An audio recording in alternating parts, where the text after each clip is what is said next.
The Coach Kevin McMillan Show is brought to you by BSN Sports.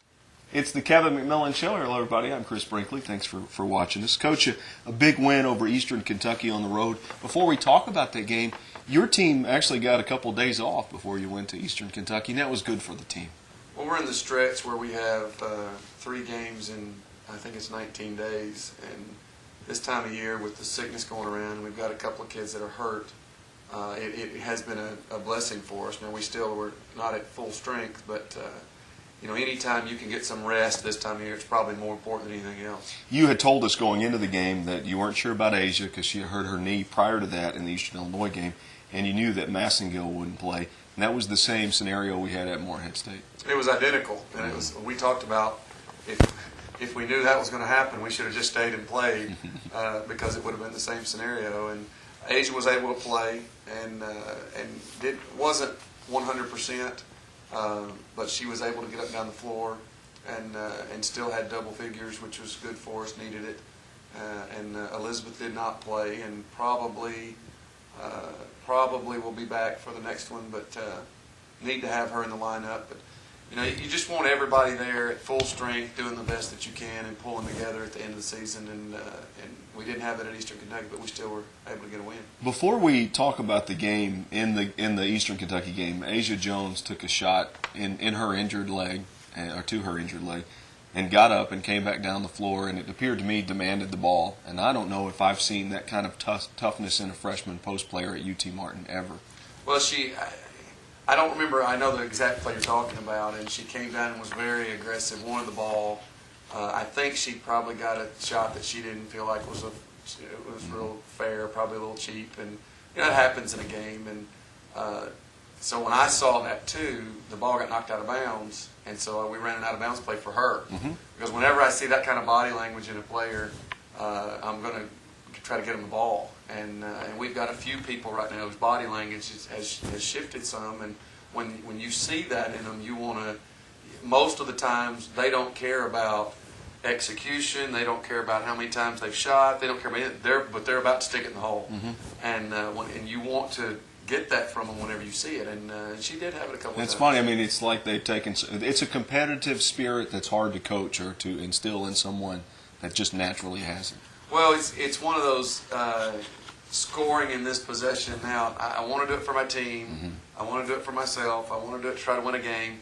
But now there's something that's happened that's pushed you over that edge that you don't leave yourself any room for error. It's not like I hope the ball, no, it's going to go in. Mm-hmm. And again, when you like seeing that, you hope you can create that all the time. Sometimes you see it in men's basketball, and a lot of times it's overconfidence, I think. I just haven't seen it from a freshman in a women's game very often. No, it's a Michael Jordan look, and whenever he used to get it, and it was just like give him the ball and don't worry about it, it's supposed to go in, and you don't see that from a freshman a lot because they're a little uncertain, a little scared, not sure how to react to certain things, and you like to see that streak in them, and hopefully Asia we'll see a lot more of that. And what's awesome is, if you go back and look at your schedule, when you play Georgia State November the 8th, she was a little bit scared and uncertain and would have never called for the ball in that game. No, she wouldn't have. And that's what we talked about in the last show, was that we wish we could take our players where we've got them now and go back and play some of those earlier games over, mm-hmm. because Asia would be such a factor in some of those games that she wasn't. But that's not the way the world works, and right.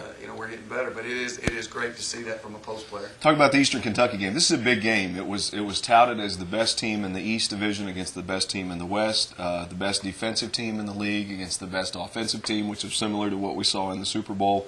You saw 3 of the best players in the OVC, and you were Jasmine Newsom and Heather Butler, and Eastern Kentucky's Marie Carpenter, 3 of the best guards. And I know as a coach you're challenged in wanting to go in there, but as a fan and a broadcaster, you're just excited for games like this. Well, everything you said is true, and they are a very good defensive team, and got after us. But it's just hard to keep Butler and Newsom from doing the things that they need to do, and they both played well. Butler, lit it up from the perimeter. Was able to get to the foul line a bunch, and Jasmine had a look in her eye that they were ready to play. So, but it was. I mean, Eastern Kentucky's having a great year. and has got a really good team. We knew they were going to hurt us on the boards, and they ended up beating us by about their average.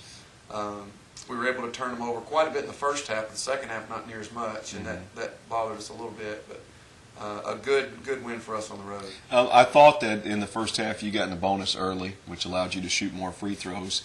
And it's not because the officials were calling it one way or the other. I just thought offensively we were more aggressive than they were.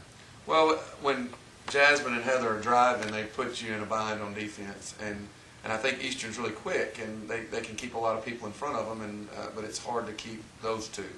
And so I thought that we got on the foul line fairly early, and I thought the officials were pretty consistent in calling it the whole game. And a lot of times, the officials, if they see teams are going to get real aggressive, will back off and say, well, we're not going to call them all. And when you do that, the game changes. And I think that's one of the things they're trying to change as officials. But Eastern's got a good club, and they're having a great year. And, they and Tennessee State and Tennessee Tech and Belmont are in a dogfight over there for the top. You win this game 87-65. Let's just get to the pink elephant here. Heather Butler had 44 points in a game, which ties a school record, a record that was held by Jasmine. She had 44 in an overtime game against Quinnipiac. Interestingly, I want to say after the game, you weren't aware of her 44 points until you saw the box score. And when she was asked, she said, well, I could have played better.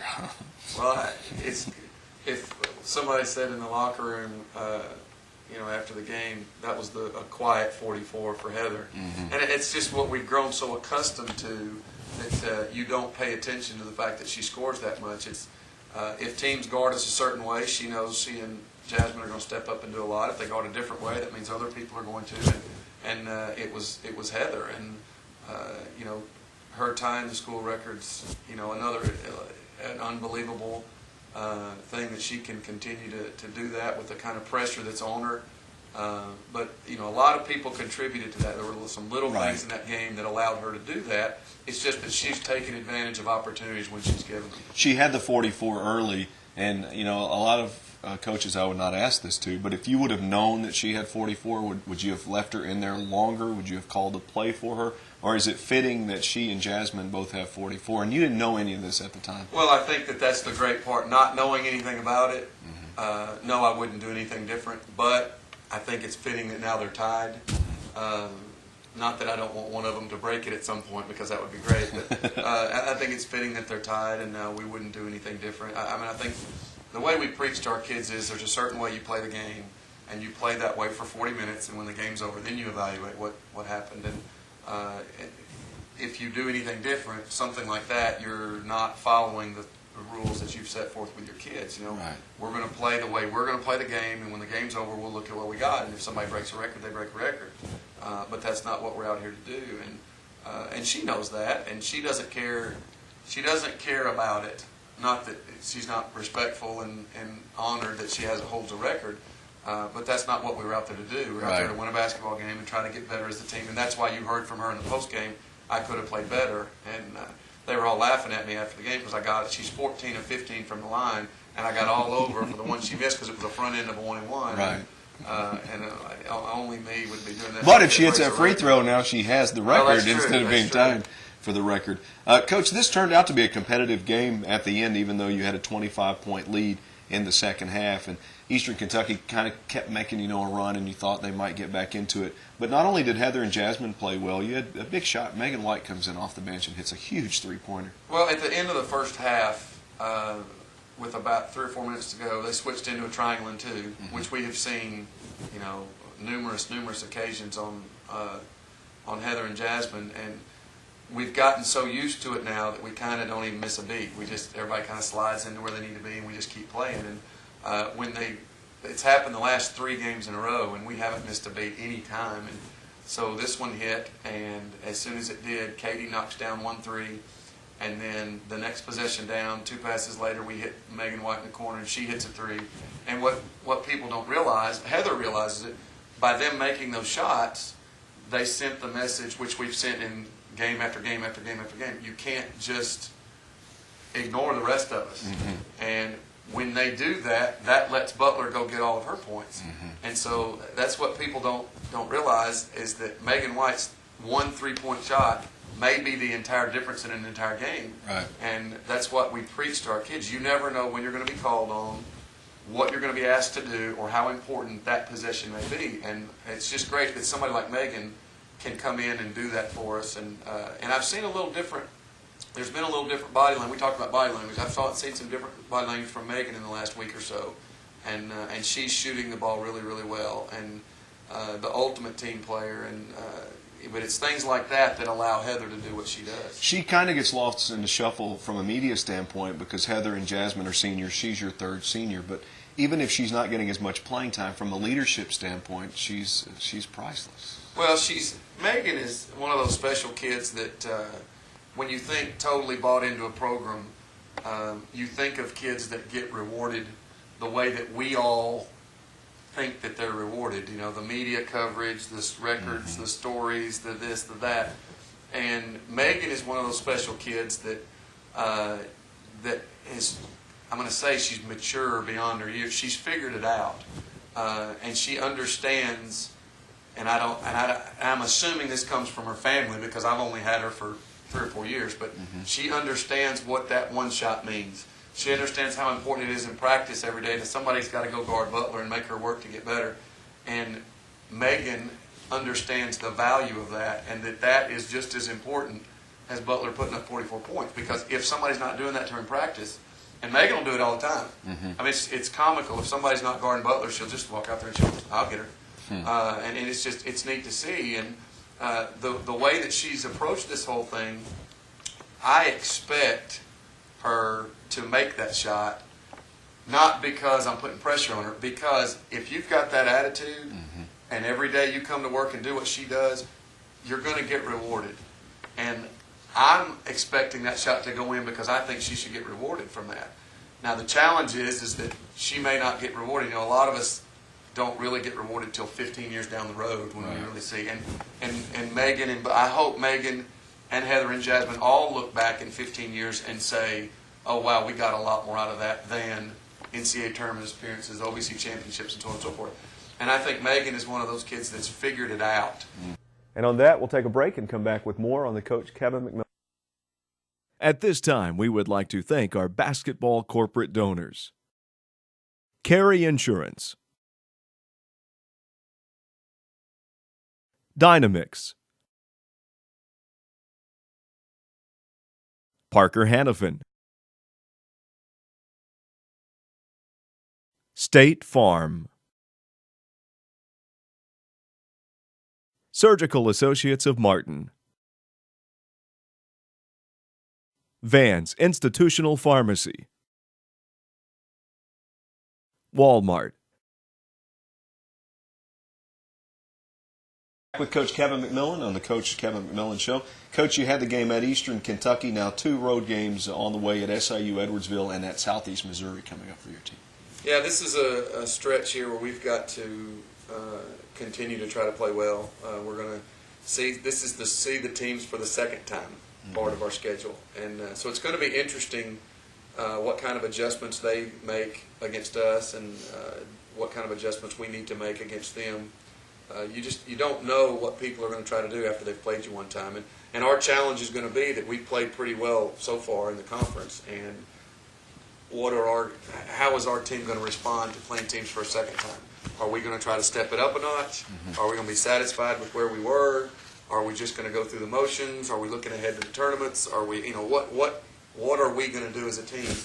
And I'm anxious to get this second round going, because that second round naturally leads to the third round, which is the tournament. And you can kind of get a feel for what teams will do to you based on what happens over the next 5 or 6 games. That's true. You know, we were talking the other day. I downloaded an app on my iPhone, and you don't have a smartphone. I think Kevin's got a flip phone, and you'll always have a flip phone. Until there's some reason why I have to not have a flip phone. But it's some kind of strategy game, and if you fail, you can play the same scenario over and over again until you win. And I said it's kind of like your record against a team when you play them a second time is successful. So my question to you, and I've asked you this before on the radio, but I think it's an interesting answer. If you're playing a team Monday, would you rather see their last game or the last time you played them? Which is more important, how your team matches up with them or what they did the last time they played somebody else? Well, I'm going to take the middle road answer. It's a little bit of both. Most of it's going to be what they did to you, and that's primarily because of Butler and Newsom. If we didn't have them, it would probably be more to the last game that they played. Okay. Butler and Newsom are so different, and since nobody else in the league has two little guards that score like they do, well, then what somebody does against somebody else, and it's not us, is going to be very different. Right. So more of it's going to be based on what, and usually we'll go to the second half of the game that they played against us. Because they made adjustments. What adjustments did they think they saw, and what will they do? And so we'll watch the second half probably closer than anything.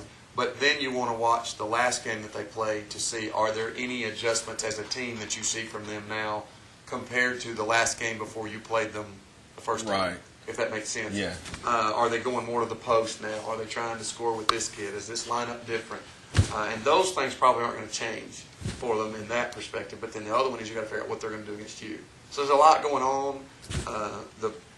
The thing is you don't want to overanalyze it, right, because you could run, you could paralysis by analysis if you're not careful. Yeah, and you have said, with all of the information that you have now, statistical and also video information, you can scout you could spend 72 hours on a team. Oh, yes, and still not scratch the surface on what's possible.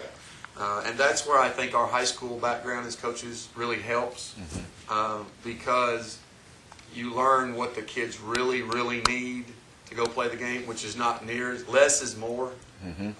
If they're worrying about, okay, now is this one going to go right or left? Right. 2 dribbles left, 1 dribble right, layup going. And if you just look, here's the things that we've got to take care of. Now go play the game, and you trust them to let them play the game, then you've got a good chance. And if you don't, you probably weren't going to win anyway.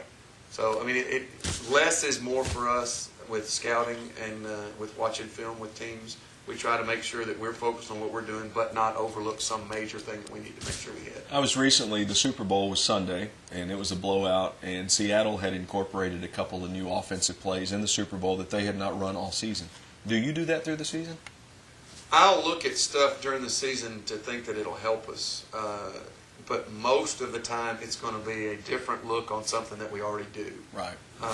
Because you don't want to reinvent something. No, because you don't want your players thinking that there's something that we need to that we don't have that's going to help us. But if there's a way to run something that we're running and do it just a little differently, that'll help us, then I'm all for doing that. And plus, you're doing a few different wrinkles later in the season to keep your team focused and sharp, trying to pay attention to details and stuff like that. So you do a little of it, but I don't do too much.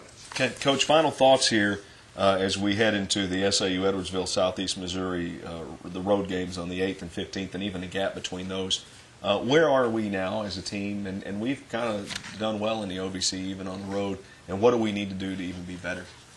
Well, we probably should have thought about what number, because I remember you made fun of me about that number that we could be. We're heading up. We've had a good first 10 games in the conference. To get better is going to be what we talked about, is how do we respond to what's about to happen, which is playing teams a second time. And if we don't, it's going to be obvious what we need to do if we don't respond like we should. If we take anything for granted, if we're satisfied, well, it's going to be obvious what we've got to do to get better. If we come in and have the right mental approach to the last 6 games of the season, then it's going to be, you want to be healthy, rested, and your mind needs to be sharp on what you got to do. So it's kind of, as coaches right now, we're in a little bit of we've got to wait and see what our kids show us, right, as to know which direction we've got to go. It's keep them between the ditches, and then make sure that everybody's healthy and rested and ready to make a final push. Because, like it or not, you can have a great season, but in the Ohio Valley Conference, nothing matters except the tournament. Right. Now, one, you got to get in it, so that means the regular season matters. But once you get in it, all that matters is the tournament. So win your games, lose your games, whatever, finish 2nd, 4th, 10th, 5th. Well, 10th doesn't matter, but it does matter. But as long as you're in that top 8, that's the first thing. And once you get that, then nothing else matters except that tournament. Right. There's no at-large bid that's going to happen from our conference. There's no 3 teams getting in or 2 teams getting in the NCAA tournament. So the focus has got to be on what your team can do in that tournament, and that's where I hope that we can start, getting our kids understanding what that means as we head down the stretch. Okay, that's Coach Kevin McMillan. That'll do it for the Coaches Show. Thanks for watching.